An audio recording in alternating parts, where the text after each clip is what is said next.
আল্লাহ রাব্বুল আলামিন বলেন যে আমার বান্দা, হে আমার বান্দি, তুমি সেজদা লাগাও আর আমার আল্লাহর সাথে মেরাজ করো, আমার সাথে তোমার সম্পর্ক হয়ে যাবে, আমার সাথে তোমার কি বলা বলি এগুলি সব হয়ে যাবে।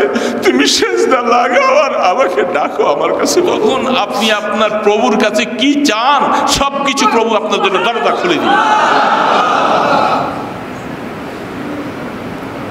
কি চাবেন প্রভুর কাছে, প্রভু রাস্তা আপনার জন্য খুলে দিবে সব। ওয়াইলা রব্বিকা ফারগাব, মাওলার কাছে বান্দাকে আল্লাহ পাক এই জন্যই হাদিসে বলছেন যে আল্লাহ আমাদেরকে রমজান মাসে 40টা মেরাজ দিয়েছেন। এই সেজদার মধ্যে তারাবি নামাজ পড়ে পড়ে যখন সেজদার মধ্যে যখন যায় তখন আল্লাহ পাকের সাথে বান্দার মেরাজ হয়ে যায়। আল্লাহর সাথে বান্দার ওই সময় তুমি সেজদা দিয়ে আল্লাহর কাছে কি চাও। এই জন্য আল্লাহ রাব্বুল আলামিন এই সুযোগটা আল্লাহ যাকে দিলেন তাকে দুনিয়া আখিরাতের সবচেয়ে বড় নিয়ামত দান করেছেন।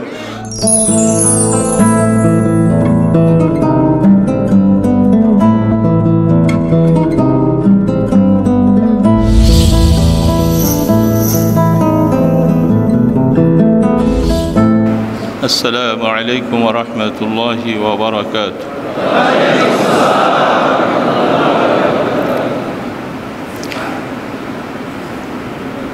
الحمد لله نحمده ونستعينه ونستغفره ونؤمن به ونتوكل عليه ونعوذ بالله من شرور أنفسنا ومن سيئات أعمالنا من يهد الله فلا مضل له ومن يضلله فلا هادي له ونشهد أن لا إله إلا الله وحده لا شريك له ونشهد أن سيدنا ومولانا محمدا عبده ورسوله.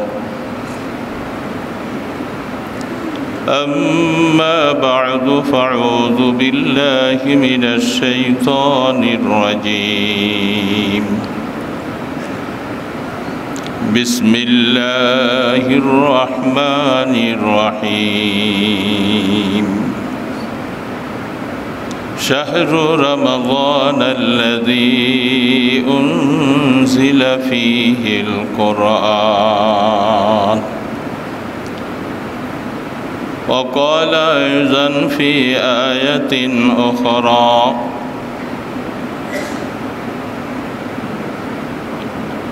شهر رمضان الذي أنزل فيه القرآن هدى للناس وبينات من الهدى والفرقان. صدق الله المولانا العظيم وصدق رسوله النبي الكريم ونحن على ذلك من الشاهدين والشاكرين والحمد لله رب العالمين. اللهم صل على سيدنا محمد وعلى آله وأصحابه وبارك وسلم. اللهم صل على سيدنا محمد وعلى آله وأصحابه وبارك وسلم. اللهم صل على سيدنا محمد وعلى آله وأصحابه وبارك وسلم. সম্মানিত মুসল্লিয়ান কিরাম, দীর্ঘদিন পর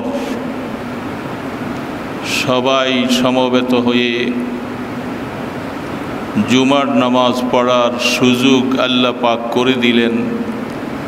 মহান রব্বুল আলামিনের দরবারে অন্তর থেকে শুকর আদায় করছি, আলহামদুলিল্লাহ।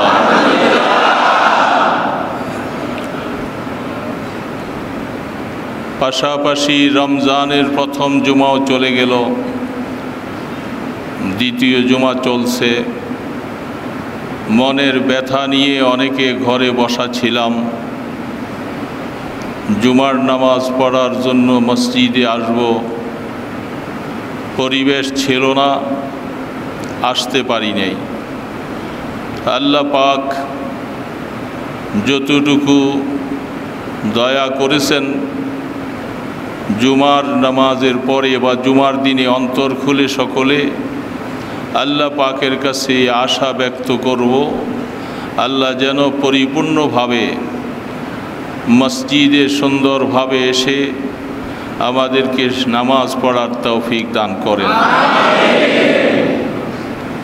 যেই সমস্যার কারণে আমরা মসজিদ থেকে দূরে ছিলাম, সেই ভাইরাস নামীয় মহামারী আল্লাহ পাক রমজানের বদৌলতে মেহেরবানি করে যেন অতি তাড়াতাড়ি সরাইয়ে দেন। সারা বিশ্বের প্রতি যেন আল্লাহ পাক রহম করেন।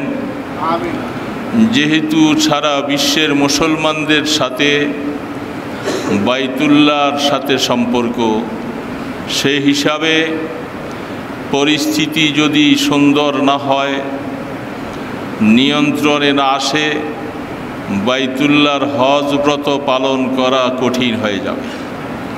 এই জন্য আমরা আল্লাহ পাকের কাছে বেশি বেশি সকলে দোয়া করব, যেহেতু রোজাদারের দোয়া আল্লাহ পাক বিফলে দিবেন না। রোজাদার রোজা রেখে আল্লাহ পাকের কাছে হাত তুললে আল্লাহ তাদেরকে খালি হাতে ফিরাবেন না। সারা বিশ্বের প্রতি মক্কা শরীফ, মদিনা শরীফ সহ সারা দেশে যেন আল্লাহ পাক এই মহামারীটাকে নিয়ন্ত্রণ করে জমিনের গজব জমিনে দাবিয়ে দেন, আসমানের গজব যেন আসমানে উঠায় না। তো রমজান মাসের প্রথম জুমা চলে গেল, দ্বিতীয় জুমা শুরু হচ্ছে। আমি যে আয়াতটুকু তেলাওয়াত করেছি, এটা মশহুর প্রসিদ্ধ একটা আয়াত। রমজান মাসের সাথে আল্লাহ রাব্বুল আলামিন মানুষের চলাচলের জন্য যে বিধান লৌহে মাহফুজ থেকে আল্লাহ পাক অবতীর্ণ করেছেন, সেই কোরআনের সাথে ওতপ্রোতভাবে জড়িত। কোরআন প্রত্যেকটা মানুষের জীবনের রূহ। মানুষের শরীর যেমন আছে, রূহ তেমন আছে। রূহের মাধ্যমে মানুষের শরীর চালে, চালিকা শক্তিটা হয়। রূহ না থাকলে সেই লোকটাকে মৃত্যু বলে। ঠিক আল্লাহ রাব্বুল আলামিন মানুষ সৃষ্টি করার আগে লৌহে মাহফুজের মধ্যে আল্লাহ পাক কোরআনকে সংরক্ষিত করে রাখছেন। তারপরে মানুষ জমিনে পাঠিয়েছেন। তাতে বোঝা যাচ্ছে যে মানুষের রূহ হলো আল্লাহ পাকের কোরআন। কোরআন ছাড়া মানুষের অস্তিত্বের কোনো মূল্য নাই। মানুষকে মানুষ হিসাবে পৃথিবীতে বসবাস করার কোনো নিয়মতান্ত্রিক বিধান মানুষকে দেবার মতো ভিন্ন কোনো বই পুস্তক নেই। একমাত্র নিয়ন্ত্রণ করেন আল্লাহ পাকের কোরআন।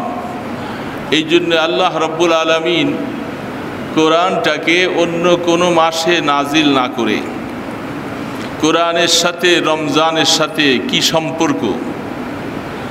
রমজান মাসেই আল্লাহ পাক কোরআন নাজিল করেছে। রমজান মাসে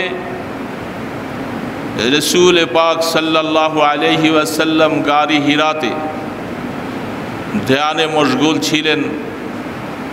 রওয়ায়েতে বিভিন্নটা সময় 1 মাস 40 দিন বেশিরও কথা আছে।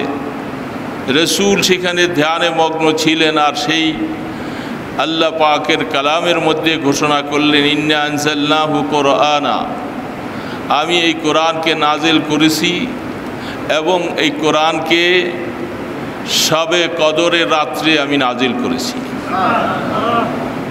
রমজান প্রায় শেষ হওয়ার দিয়ে কোরআনের সর্বপ্রথম নাজিল করেন আসমান থেকে প্রথম 5টি আয়াত। তারপরে নবুয়তের প্রকাশ হওয়ার পর ধীরে ধীরে আল্লাহর হাবিবের পুরা জিন্দিগি 23 বৎসরের জিন্দিগিতে কোরআনকে আল্লাহ পাক পরিপূর্ণ করলেন। প্রত্যেকটা রমজান মাসে জিবরিল আলাইহিস সালাতু ওয়াস সালাম আল্লাহর পয়গম্বরের সাথে এসে কোরআনের দাওয়ার করতেন। দাওয়ার করা মানে হলো হাফেজরা যেমন তারাবি পড়াবার জন্য একজন আরেকজনকে তেলাওয়াত শোনায়, এটাকে আরবি ভাষায় দাওয়ার বলা হয়। তো জিবরিল আলাইহিস সালাতু ওয়াস সালামের মাধ্যমে আল্লাহ রাব্বুল আলামিন আল্লাহর হাবিবের উপরে কোরআনকে নাজিল করলেন। প্রত্যেক বৎসরে জিবরিল আইসা রসুলের সাথে তেলাওয়াতগুলি পুনঃ আবৃত্তি করতেন। যেই বৎসর আল্লাহর রসুল দুনিয়ার থেকে বিদায় হয়ে যাবেন সেই বৎসর 2 বার আল্লাহ রসুলের কাছে কোরআনকে দাওয়াত করেছিলেন। আম্মা জান আয়েশা সিদ্দিকা রাদিয়াল্লাহু তাআলা আনহা বলেন, রসুল পাক সাল্লাল্লাহু আলাইহি সাল্লাম তিনিও ঘোষণা করেন, যেটা আমার জীবনের সর্বশেষ অবস্থায় 2 বার করে কোরআন আমার সাথে জিবরিল নতুন করে শোনানো হচ্ছে, যেটা আমার জীবনে একবারই ছিল সবসময়। এই 2 বার করে শোনাবার দ্বারা বুঝে আসতেছে আমি পৃথিবীতে বেশি দিন আর থাকব না। কোরআন জিবরিল আলাইহিস সালাতু ওয়াস সালাম আল্লাহর পয়গম্বরকে 2 বার শোনাবার দ্বারা রসুল ইঙ্গিত করলেন যে আমার হায়াতের সীমা অত্যন্ত সীমিত, আমি বেশি দিন বাঁচব না। কোরআনের সাথে কোরআন শুনাই দিলেন রসুলকে 2য় বার। এর সাথে রসুল কেমন করে বুঝে ফেললেন যে আমার আর দুনিয়াতে থাকার বেশি দিন সময় নাই। তাফসীর কারকগণ উল্লেখ করেন, যেহেতু রসুল পাক সাল্লাল্লাহু আলাইহি সাল্লাম তাকে আল্লাহ পাক বাস্তব কোরআন, একটা যেহেতু লৌহে মাহফুজ থেকে থিওরিক্যাল কোরআন রসুলের উপরে অবতীর্ণ হয়েছেন, আর পুরা 30 পারা কোরআন হল বাস্তব কোরআন হলেন রসুলের পুরা 23 বছরের জিন্দিগি। সেই হিসাবে কিভাবে মানুষ চলবে, মানুষের ইবাদত কিভাবে হবে, মানুষ কি করে আল্লাহ পাকের সান্নিধ্য লাভ করবে, আল্লাহ পাকের কাছে নিজকে পেশ করতে পারবে, যাবতীয় বিধানগুলি রসুলের মাধ্যমে জমিনবাসীর কাছে আল্লাহ পাক পৌঁছে দিয়েছেন। যখন পৌঁছানো শেষ হয়ে গেছে আল্লাহ পাক চিন্তা করলেন যে আমার বন্ধুকে আর পৃথিবীতে রাখার দরকার নাই, আমি বাস্তব কোরআন রসুলকে যেটা ছিলেন তার নমুনা রেখে থিওরিক্যাল কোরআনটা জমিনে থাকবে, তা কিয়ামত পর্যন্ত উম্মতের সামনে এই কোরআন তাদের জীবনের পাথেয় হিসাবে যখন উম্মত গ্রহণ করবে আমার সাথে তাদের সম্পর্ক থাকবে, মদিনাওয়ালার সাথেও তাদের সম্পর্ক থাকবে। এই জন্য আল্লাহ রাব্বুল আলামিন কোরআনটাকে আল্লাহ রাব্বুল আলামিন জিবরিল আলাইহিস সালাতু ওয়াস সালামের মাধ্যমে এই কথা আল্লাহ জানাই দিলেন যে শাহরু রমাদান আল্লাযী উনজিলা ফীহিল কোরআন, এই রমজান মাসে আল্লাহ রাব্বুল আলামিন আল্লাহর সাথে সম্পর্ক করার জন্য আমাদেরকে বিশেষ করে মুসলমানদের জন্য 40টা মেরাজ দিয়েছেন। রসুল পাক সাল্লাল্লাহু আলাইহি ওয়াসাল্লাম যখন মেরাজে গমন করেন, মেরাজ থেকে ফিরে আসার সময় আল্লাহ রাব্বুল আলামিন বলছিলেন, বন্ধু আমার, আপনার উম্মতের জন্য আপনি কি হাদিয়া নিয়ে যাবেন? রসুল পাক সাল্লাল্লাহু আলাইহি সাল্লাম আল্লাহ পাকের কাছে ব্যক্ত করলেন যে আমি আমার উম্মতের জন্য সেজদা নিয়ে যাব, যে সেজদার মাধ্যমে আপনার নৈকট্য লাভ করা যায়। এই জন্য আল্লাহ রাব্বুল আলামিন আল্লাহর হাবিবের মাধ্যমে ঈমানদারের জন্য আল্লাহর নৈকট্য লাভ করার জন্য সেজদা দিলেন, অর্থাৎ নামাজ দিলেন। এই জন্যেই রসুল পাক সাল্লাল্লাহু আলাইহি ওয়াসাল্লাম তিনি যে মেরাজ করলেন, এক হাদিসের মধ্যে রসুল বলেন, আস-সালাতু মেরাজুল মুমিনিন, নামাজটা আমার উম্মতের জন্য আল্লাহর সাথে তাদের মেরাজ। তো 40টা মেরাজ আল্লাহ পাক আমাদেরকে রমজান মাসে দান করলেন। কিভাবে 40টা মেরাজ? তারাবির নামাজ 20 রাকাত, 20 রাকাতে 40টা সেজদা হয়। প্রত্যেকটা সেজদা আল্লাহ পাকের সাথে মেরাজের সাদৃশ্য। ঈমানদাররা যখন এইভাবে রমজান মাসে আল্লাহ রাব্বুল আলামিনকে সেজদা দিবেন, এক একটা সেজদার সাথে আল্লাহর সাথে বান্দার মেরাজ হয়ে যায়। সেই মুবারক ইবাদতটা রমজান মাসে। এই জন্যই রমজান মাসটা, এটাকে আল্লাহ রাব্বুল আলামিন রসুল পাক সাল্লাল্লাহু আলাইহি সাল্লামকে সূরা আলাম নাশরাহের একটা আয়াতের মধ্যে রসুলকে আল্লাহ পাক সম্বোধন করে আলাম নাশরাহ সূরাটার শেষ আয়াতের মধ্যে বিশেষভাবে আল্লাহ তার বন্ধুকে একটা নির্দেশ প্রদান করেছেন, যেটা থেকে উম্মতকে শিখার অনেক কিছু তার মধ্যে নিহিত রয়েছে। সূরা আলাম নাশরার শেষ আয়াতটা, ফাইজা ফারাগতা ফানসাব ওয়া ইলা রাব্বিকা ফারগাব। আমরা পড়ি অনেকে, আমাদের অনেকের মুখস্থ আছে, কিন্তু তার হাকিকত বুঝি না, হাকিকত অনেকের কাছে জানা নাই। খেয়াল করে শুনে নেন কি বলতেছেন আল্লাহ। ফাইজা ফারাগতা, রসুলকে সম্বোধন করে বলছেন সরাসরি, কোনো উম্মত নয়, কোনো সাহাবি নয়, কাহাকে নয়, সরাসরি সম্বোধন করছেন রসুলকে। ফাইজা ফারাগতা, ফারাগা ইয়াফরুগু ফারেগান, মানে কোনো কাজ থেকে ফারেগ হয়ে যাওয়া, যেটা আমরাও আমাদের ভাষায় অনেক সময় বলে থাকি। পরিত্রাণ হওয়া, অবসর হওয়া, ফারেগ হয়ে যাওয়া। আল্লাহ রাব্বুল আলামিন তার বন্ধুকে বলেন, আপনি যখন ফারেগ হয়ে যাবেন, এখন বুঝার বিষয় রসুল কিসের থেকে ফারেগ হবেন। আমরা আমাদের জীবনে ব্যবসা বাণিজ্য, লেনদেন, চাল চলন, ঘুম, নিদ্রা, আরাম, আয়েশ, কথাবার্তা, এই সমস্ত জিনিস থেকে আমরা ফারেগ হই, আমরা পৃথক হই। এখন রসুলকে আল্লাহ পাক ফারেগ হতে বলছেন। আপনি যখন ফারেগ হয়ে যাবেন, রসুলের জীবনটা, তিনি কি কাজগুলি করতেন, এটা দিবালোকের মতো স্পষ্ট।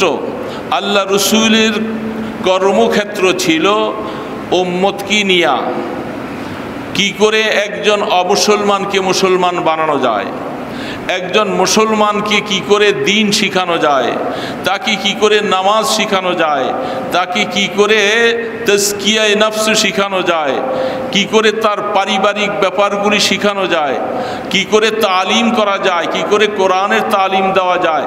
এক কথায় নবী দো জাহাঁ ফখরে মৌজুদাত মুহাম্মদ রাসূলুল্লাহ সাল্লাল্লাহু আলাইহি সাল্লামের পুরা জিন্দেগিটা নিজের ব্যক্তিগত কোনো কাজ থেকে ফারেগ হওয়ার প্রশ্নই আসে না।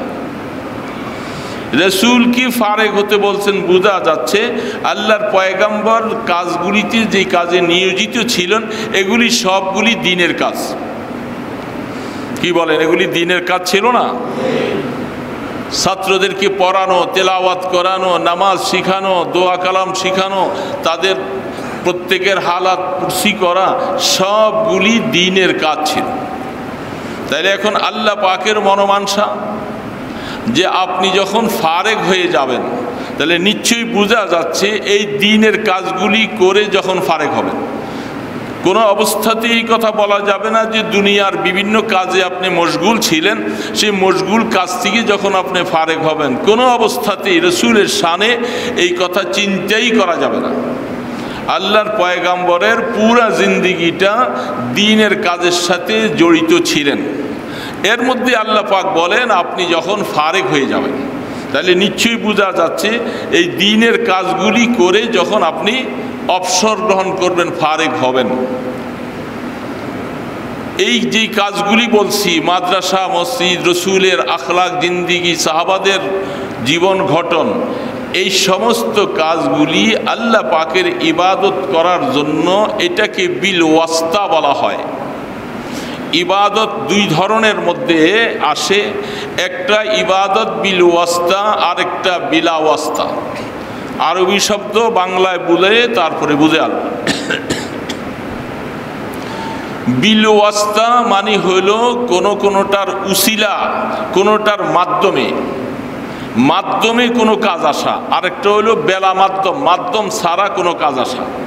এটাকে বিল ওয়াস্তা আর বেলা ওয়াস্তা বলা। বিল ওয়াস্তা মানে মাধ্যম, বেলা ওয়াস্তা মানে কোনো মাধ্যম ছাড়া। বুঝে আসছে কথাটা? এটা আরবি ভাষা। বিল ওয়াস্তা যে ইবাদতগুলি আল্লাহ রসুল এতক্ষণ বা দিনের প্রথম থেকে রাত পর্যন্ত করেছেন, এই সমস্ত ইবাদতগুলাকে বিল ওয়াস্তা বলা হয়, অর্থাৎ মাধ্যম। কি মাধ্যম? সবগুলার মাকসাদ কি? আল্লাহ পাকের রেজামন্দি, ওয়া রিদওয়ানুল্লাহি আকবার। যেহেতু আল্লাহ পাকের সন্তুষ্টি হইল সবচেয়ে বড়, প্রত্যেকটা মানুষের জীবনের অন্তরের একটাই চাহিদা যে আমার সমস্ত কাজ কার জন্য করব? আল্লাহ পাকের জন্য করব। ও রিদওয়ানুল্লাহি আকবার। তাইলে আল্লাহর পয়গম্বরের এই সমস্ত কাজগুলার মাকসাদ কি ছিল? আল্লাহ পাকের সন্তুষ্টি ছিল, কোনো সন্দেহ তো নাই। এই সন্তুষ্টিটা যে আল্লাহ পাকের তিনি করলেন, এটা বিল ওয়াস্তা, নামাজের মাধ্যমে, তালিমের মাধ্যমে এবং তেলাওয়াতের মাধ্যমে, তাজকিয়ার মাধ্যমে আল্লাহর সন্তুষ্টি চাচ্ছেন। এগুলার মধ্যে ওয়াসাইল আছে। ওয়াস্তা বুঝলেন তো? বিল ওয়াস্তা বুঝছেন? এগুলো নামাজ একটা মাধ্যম, রোজা একটা মাধ্যম, তিলাওয়াত একটা মাধ্যম, উম্মতের তাজকিয়া করা এটা একটা মাধ্যম। এই মাধ্যমগুলোতে আল্লাহ রসুল আল্লাহ পাকের সন্তুষ্টি চেয়েছেন।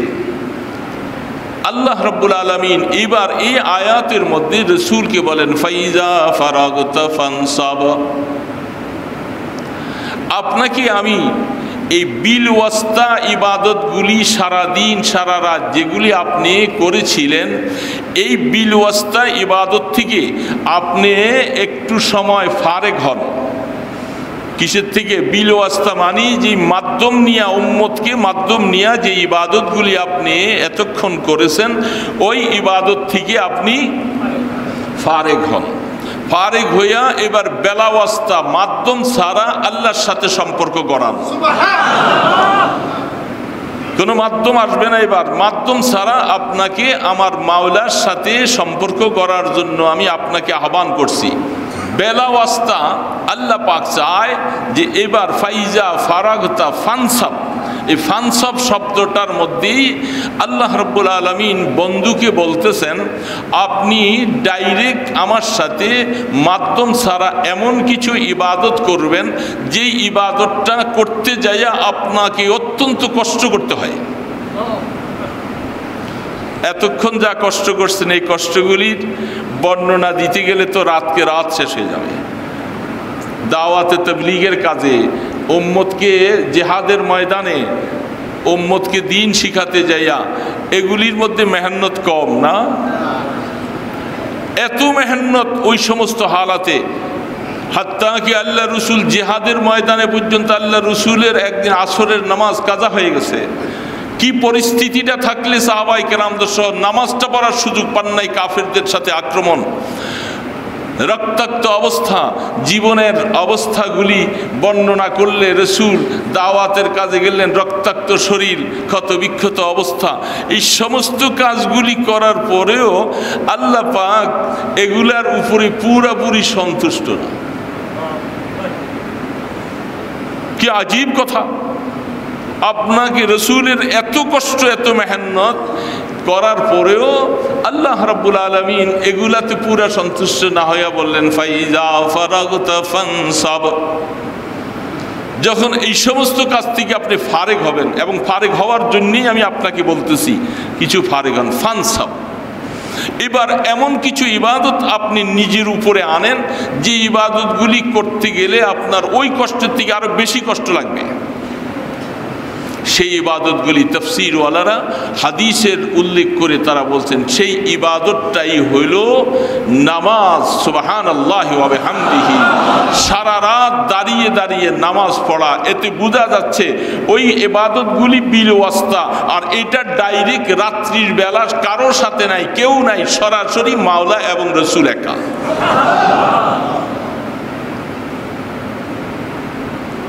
ফানসা, এই জন্য হাদিসে পাওয়া যাচ্ছে রাসূল নামাজের মধ্যে যে দাঁড়িয়ে থাকতেন সারা রাত, পাগুলি ফুলে ব্যথা হয়ে যেত, ফুলে যেত। আম্মা জান আয়েশা সিদ্দিকা রাদিয়াল্লাহু তাআলা বলেন যে রাসূলের পা মোবারকগুলি এমন অবস্থা আমরা দেখি সহ্য করতে পারতাম না। এই জন্য হাদিস শরীফে লেখে এটা বেলা ওয়াস্তা ইবাদত এবং এটা কষ্টকর একটা ইবাদত। এটা যারা করে তাদেরকে জিজ্ঞাসা করেন কষ্ট কত। সারা দিন পরিশ্রম করে ক্লান্ত হয়ে আরামে ঘুম যাইয়া এই যে রমজান মাসে সাহারিটা খাইতে উঠতে কষ্ট কত, কষ্ট উঠতে চায় না, কিন্তু যেহেতু সাহারি খাইতে হবে, রমজানের রোজা রাখতে হবে, এই জন্য কষ্ট হইল, চোখ মুলতে খুঁটতে পারে না, 3 বার ডাকতে হয়, 4 বার ডাকতে হয়, বারবার হায় হায় সময় চলে যেতে উঠতেছেন কষ্ট। কিন্তু এই সময়ের ভিতরে সারাটা বৎসর এরকম গভীর ঘুমের মধ্যে আসে, সারাটা বৎসর ওই সময় ঘুমটা ভাঙ্গা উইঠা অজু করে তাহাজ্জুদে দাঁড়ানো কি কষ্ট, এটা যে করে তারে জিজ্ঞাসা করে। আর যেটা রসুলের বেলা, আপনারা আমার বেলা নয়, রসুল তো সামান্য একটু ঘুমাইতেন, সামান্য। আর কেমন ঘুম? রসুল পাক সাল্লাল্লাহু আলাইহি ওয়াসাল্লাম বলেন যে আমার ঘুম তো এই জন্য আল্লাহর পয়গম্বরের ঘুমালে অজু ভাঙতো না। আপনার আর আমার ঘুমালে অজু ভেঙে যায়, রাহমাতে দো আলম ঘুমাইলে অজু ভাঙেন নাই। কারণ রসুল বলেন আমি ঘুমাইলেও দেখি আমার ঘুমের মধ্যে। কারণ অজু ভাঙার মূল কারণ আসে এখানে শয়তানের আক্রমণ চলে আসে আমাদের সাথে, আল্লাহর পয়গম্বরের সাথে ওই কোনো সম্পর্ক ছিল না। এই জন্য আল্লাহর পয়গম্বরের মাসালাটা সম্পূর্ণ ব্যতিক্রম। রসুল যে তিনি ঘুমাতেন এই সামান্য একটু ঘুম, উঠে তিনি নামাজে দাঁড়িয়ে যেতেন। এখন নামাজ পড়তে পড়তে পড়তে পড়তে তাহলে বোঝা যাচ্ছে রসুল এই লম্বা নামাজের মধ্যে কি পড়তেন? কি পড়তেন? কোরআন পড়তেন। কি পড়তেন? কোরআন পড়তেন। সারা রাত দাঁড়িয়ে দাঁড়িয়ে নামাজ পড়তেন। এই জন্য রসুলের কোরআন তেলাওয়াতের অবস্থাটা এমনটা ছিল, রসুল দাঁড়িয়ে কোরআন তেলাওয়াত করেন এক এক রাকাতে বিশাল বিশাল সূরা, যেগুলি পড়তে পড়তে পড়তে পড়তে সেজদা দিতেন যে অনেক পরে। তো শুধু কোরআনের সাথে সম্পর্ক, আল্লাহর পয়গম্বর আল্লাহ পাক রসুলকে সম্বোধন করেন ফাইজা ফারাগতা, ওই বেলা ওয়াস্তা বিল ওয়াস্তা ইবাদতগুলি রেখে এবার সরাসরি মাধ্যম ছাড়া আমার সাথে সরাসরি একটা ইবাদত আমি নির্ধারণ করেছি, এটা হলো নামাজের নফল নামাজ, তাহাজ্জুদের নামাজ। এই নামাজের মাধ্যমে আপনি আমার আল্লাহ পাকের সন্তুষ্টি কামনা করেন। এই কাজের মধ্যে আমরা নাই, কিন্তু অনেকে নাই, আমরা অনেকে নাই, আমরা পারি না, আমরা দুর্বল। কিন্তু আল্লাহ রসুলকে আল্লাহ পাক নির্দেশ করেছেন ওগুলি সব এই যে দাওয়াতে তাবলীগের কাজ করি, মাদ্রাসা। এই জন্য উলামায়ে কেরামদেরকে অনেক সময় বলা হয়, উলামায়ে কেরাম আপনি ওয়াজ করেন, তাবলীগের কাজ করেন, বা যারা তাবলীগের কাজ করেন, মাদ্রাসায় পড়ান, বিভিন্ন কাজে আসি, এগুলি সব বেলা ওয়াস্তা না, এগুলি সব বিল ওয়াস্তা ইবাদত। বেলা ওয়াস্তা ইবাদত ঠিক আল্লাহ রসুলকে যেরকম আল্লাহ পাক বলছেন এমন সময় একটা ফারেক করে ফেলতে হবে। এই সময়টার মধ্যে শুধু আল্লাহ পাকের সাথে ওই সেজদা দিয়ে দিয়ে, লম্বা লম্বা সেজদা দিয়ে দিয়ে দাঁড়িয়ে দাঁড়িয়ে কোরআন পড়ে পড়ে মাওলার সাথে সম্পর্ক হবে। যখন এই সেজদায় চলে যাবেন তখন আল্লাহর সাথে মেরাজ হয়ে যাবে, আল্লাহ পাকের সাথে তখন মেরাজ যখন হয়ে যাবে তখন আল্লাহ পাক আয়াতের সামনেটা বলতেছে ফাইজা ফারাগতা ফানসাব, সামনের আয়াত ওয়া ইলা রাব্বিকা ফারগাব। যখনই এইরকম হালাত তৈরি করবেন, সেজদায় যাবেন, মেরাজ হয়ে যাবে, তখন আপনি আপনার প্রভুর কাছে কি চান সব কিছু প্রভু আপনার জন্য দরজা খুলে দিবেন। কি চাবেন প্রভুর কাছে, প্রভু রাস্তা আপনার জন্য খুলে দিবে সব। ওয়াইলা রব্বিকা ফারগাব, মাওলার কাছে বান্দাকে আল্লাহ পাক এই জন্যই হাদিসে বলছেন যে আল্লাহ আমাদেরকে রমজান মাসে 40টা মেরাজ দিয়েছেন। এই সেজদার মধ্যে তারাবি নামাজ পড়ে পড়ে যখন সেজদার মধ্যে যখন যায় তখন আল্লাহ পাকের সাথে বান্দার মেরাজ হয়ে যায়। আল্লাহর সাথে বান্দার ওই সময় তুমি সেজদা দিয়ে আল্লাহর কাছে কি চাও। এই জন্য আল্লাহ রব্বুল আলামিন এই সুযোগটা আল্লাহ যাকে দিলেন তাকে দুনিয়া আখেরাতের সবচেয়ে বড় নিয়ামত দান করেছেন। দুনিয়ার সবচেয়ে বড় নিয়ামত আল্লাহ রব্বুল আলামিন তার বান্দাদের জন্য রাখছেন সেজদার মাধ্যমে। এই সেজদার সাথে সম্পর্ক, কোরআনের সাথে সম্পর্ক, কোরআনের তেলাওয়াতের সাথে সম্পর্ক। এই জন্য আল্লাহ রব্বুল আলামিন অন্য আয়াতে বলছেন, যারা এই আয়াতটা আমি বলবো আপনারা পরে একটা সেজদা দিয়ে দিবেন। এটা কোরআন শরীফের একটা ছোট্ট আয়াত, সূরার শেষে, কিন্তু আয়াতটা সেজদার আয়াত। এটা পড়লে সেজদা দিতে হয়। এই জন্য আমরা একটা সেজদা দেওয়া কোনো বেশি কঠিন ব্যাপার হবে, স্মরণ করে দিয়ে ফেলবো। সেজদার আয়াত আল্লাহ রাব্বুল আলামিন বলেন ওয়াসজুদ ওয়াকতারিব, ওয়াসজুদ ওয়াকতারিব, সূরা আলাকের শেষে ছোট্ট এই দুইটা শব্দ। আল্লাহ রাব্বুল আলামিন এই আয়াতের সাথে তার দলিল হলো যে সেজদার সাথে যে আল্লাহ পাকের সাথে মেরাজ হয়ে যায়, এটার দলিল আল্লাহ পাক এই আয়াতে বর্ণনা করেছেন। আল্লাহ রাব্বুল আলামিন বলেন যে হে আমার বান্দা, হে আমার বান্দি, তুমি সেজদা লাগাও আর আমার আল্লাহর সাথে মেরাজ করো, আমার সাথে তোমার সম্পর্ক হয়ে যাবে, আমার সাথে তোমার কি বলা বলি এগুলি সব হয়ে যাবে। তুমি সেজদা লাগাও আর আমাকে ডাকো, আমার কাছে বলো। ভাইরা, এমন একটা মূল্যবান সম্পদের দিয়ে আল্লাহ তার বন্ধুকে ইশারা করেছেন, আপনি ব্যক্তিগত জামাতে নামাজ পড়েন, তাবলীগ করেন, মিরাজের সাথে সম্পর্ক, জিহাদ করেন, তালিম করেন, সব কিছু আলাদা। ব্যক্তিগতভাবে আপনি সেজদার জন্য আপনি দাঁড়িয়ে যান, নামাজে দাঁড়াইয়া কোরআন পড়তে থাকেন। ওই যে বলতেছিলাম কোরআনের সাথে নামাজের সাথে সম্পর্ক। এই জন্যেই কোরআন শরীফের অন্য আয়াতের মধ্যে আল্লাহ রাব্বুল আলামিন বলছেন, কাফির মুশরিকরা বলছে লা তাসমা লিহাযাল কুরআন ওয়ালগাউ ফীহি লাআল্লাকুম তাগলিবুন। এই কাফির মুশরিকরা তারা বলছিল মুহাম্মদ যখন রাত্রিবেলা কোরআন তেলাওয়াত করে অথবা দিনে যখনই কোরআন তেলাওয়াত করে, কোরআনের সাথে এমন একটা আসর আর অ্যাকশন রাখছেন আল্লাহ পাক, এটা যার দিলে লাগে তার দিল আল্লাহর দিকে ফিরে যায়। এই জন্য কাফের মুশরিকরা বলছেন, খবরদার মুহাম্মদ তেলাওয়াত করলে তেলাওয়াত যেন কেউ শুনতে না পারে, তোমরা হইচই করবা, তোমরা হট্টগোল করবা, তোমরা হাতে তুড়ি দিবা, যেন মুহাম্মদের তেলাওয়াত যেন মানুষের কানে পৌঁছতে না পারে। এইভাবে করে তোমরা সেই চেষ্টাটা করবা। এই কথাটাও আল্লাহ কোরআনে জানিয়ে দিয়েছেন। তাতে বোঝা যাচ্ছে আল্লাহর পয়গম্বরের আয়াতের তেলাওয়াতের মধ্যে কি আকর্ষণ ছিল, কি জাদু ছিল, কি অ্যাকশন ছিল, কি প্রতিক্রিয়া ছিল। সেই অ্যাকশনটা আল্লাহ রাব্বুল আলামিন তার বন্ধুকে নিয়ে গেলেন, এই কোরআনকে জমিনে রাখছেন। আল্লাহ পাক বলেন, উম্মত তুমি কোরআনের সাথে সম্পর্ক রাখো, কোরআনকে যত তেলাওয়াত করবা তত তোমার দিলের মরিচা দূর হয়ে যাবে, দিলের মধ্যে নূর আসবে। এই রমজান মাসে আল্লাহু আকবার, আল্লাহর বহু বান্দা এমন আছে যে অবসর ঘর থেকে বের হওয়ার সুযোগ নেই, সে এই রমজান মাসের সময়টা বেছে নিয়েছে আল্লাহ পাকের কোরআনের তেলাওয়াত। সে কি করে যত বেশি খতম দিতে পারি, যত বেশি তেলাওয়াত করতে পারি, দিলের মরিচা দূর হয়ে যাবে, আল্লাহর সাথে আমার সম্পর্ক হবে।